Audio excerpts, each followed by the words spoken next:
Hello friends, thank you for joining us today on the first day of spring. So happy vernal equinox to everyone. I'm so glad spring is here. We had some snow in our area in East Tennessee this past Monday, some cold temperatures, and so we're delighted to have some sunlight and warmer temperatures today. Of course there's wind, so apologize in advance for any wind noise, and I'm having trouble keeping this little laptop stand stable, so I hope it doesn't wobble too much, and so maybe I'll just try to be quick today. But children are playing out here on the playground in the Lenoir City Park, and I found one redbud tree under which I could stand.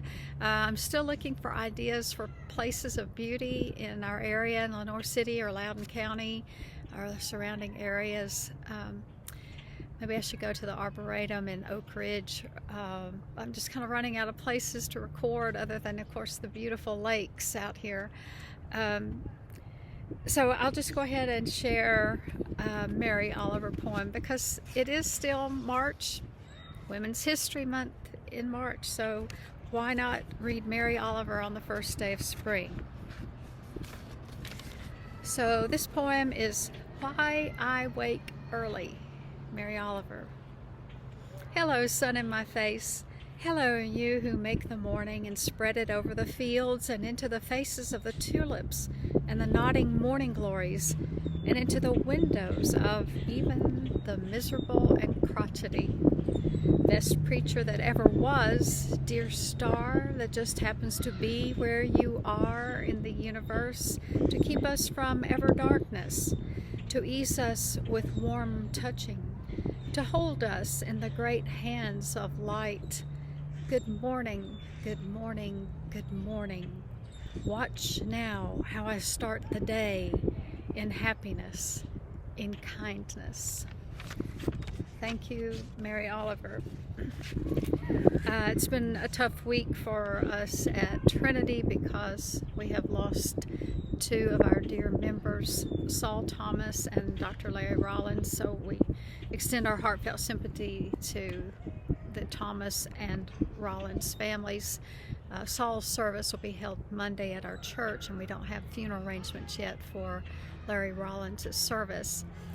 We also have two other church members in hospice care, and so our hearts are heavy, yet also thankful that these dear ones had such a strong faith and such a faithful presence in our church community and the community at large.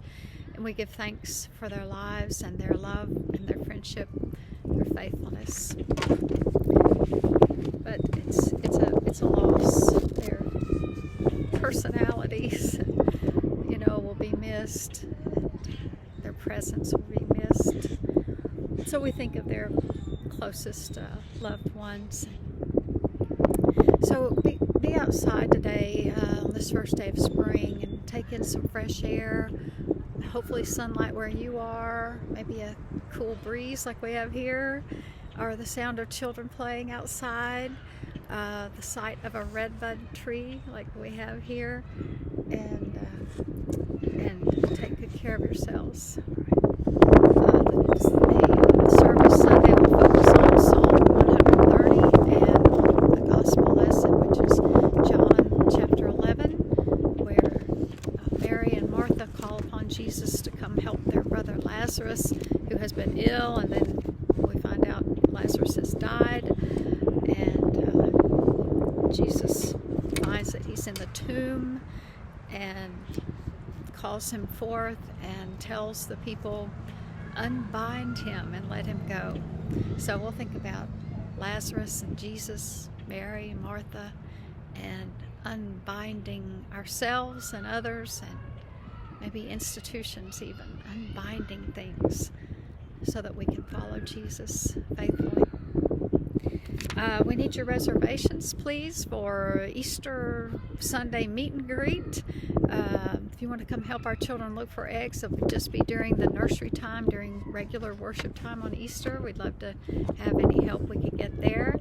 And let's see, we're ordering Easter lilies. Yes, $10 per lily. We got a great deal this year. So if you'd like to present a lily to the Lord in worship on Sunday, Easter Sunday, it's only $10. Let us know in honor of someone or in memory of someone.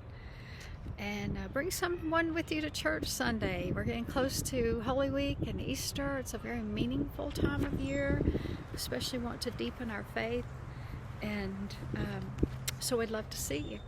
And thank you to all who are bringing food for our Blessing Box. The Blessing Box ministry has been so active the past few weeks, and we're just very grateful to be able to serve the needs of our neighbors, and we're very grateful for the generous people who are helping us fill it, and also the little library. It's getting very windy, so I'm just going to go ahead and read the prayer for today. Mechthild of Magdeburg. I'd like to share, well, sort of like a poem prayer, I guess you could say. Mechthild of Magdeburg. Oh, I thought I'd selected Mechthild, but sorry, it's Hildegard of Bingen. Hildegard of Bingen. Never can go wrong with Hildegard. Okay. Hear her words. God's soul is the wind rustling plants and leaves, the dew dancing on the grass, the rainy breezes making everything to grow. Just like this, the kindness of a person flows, touching those dragging burdens of longing. We should be a breeze, helping the homeless, dew, comforting those who are distressed, the cool, misty air, refreshing the exhausted. And with God's teaching, we have got to feed the hungry. This is how we share God's soul. Hildegard of Bingen. Amen. Probably a million other things I should be sharing with you, but that's all for today. The first day of spring. Let it be something of a holiday for us. And the birds seem happy, and I do see more buds coming forth on the trees. And I saw one tulip coming up in my front yard today, so that was exciting. So go look for something beautiful that God has created, and let us go forth in peace to love and serve the Lord. May the blessings of God, our Creator, our Redeemer and Sustainer, always be with you. Amen.